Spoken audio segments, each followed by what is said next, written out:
नव्हती. मात्र आता हे स्पर्धेचं युग आहे. या युगामध्ये तुम्ही जेवढा अभ्यास कराल, जेवढे तुम्ही बुद्धिमान बनाल,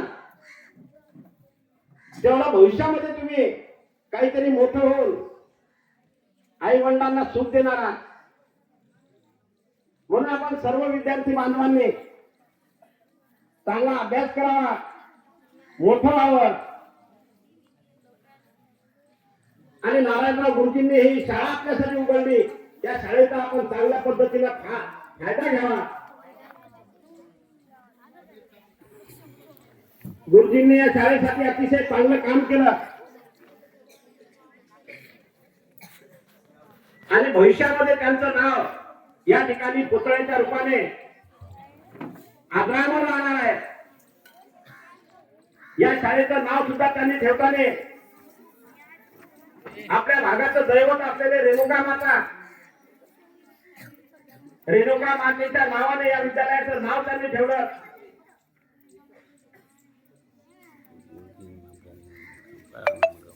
त्या रेणुका मातेच्या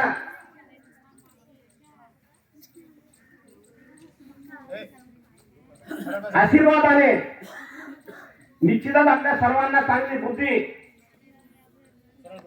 रेणुका माता देत आहे आणि या बुद्धीचा आपण चांगला फायदा घ्यावा. आज या ठिकाणी सुबोध गुरुजींनी आणि त्यांच्या सर्व सहकार्याने आम्हाला या ठिकाणी बोलवलं आणि आदरणीय नारायणरावजी गुरुजी यांच्या पुतळ्याचं अनावरण केलं. हा अतिशय आमच्यासाठी भाग्याचा क्षण म्हणावयास हरकत नाही.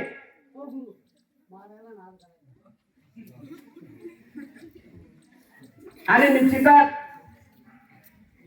हा पुतळा आपल्याला या ठिकाणी आदर्श निर्माण करून देणारा पुतळा आहे. आणि गुरुजींनी एवढंच नाही तर या ठिकाणी राम मंदिराची सुद्धा स्थापना केली होती आणि त्यांच्या माध्यमातून सुद्धा फार मोठे कार्यक्रम गुरुजी राबवत होते. गुरुजींनी अतिशय चांगलं काम त्यांच्या जीवनामध्ये केलं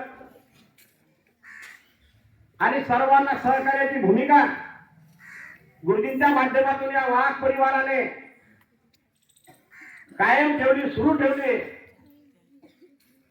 त्याबद्दल या वाघ परिवाराला धन्यवाद देतो आणि असंच कार्य या वाघ परिवाराकडून घडत राहो अशी ईश्वराला प्रार्थना करतो.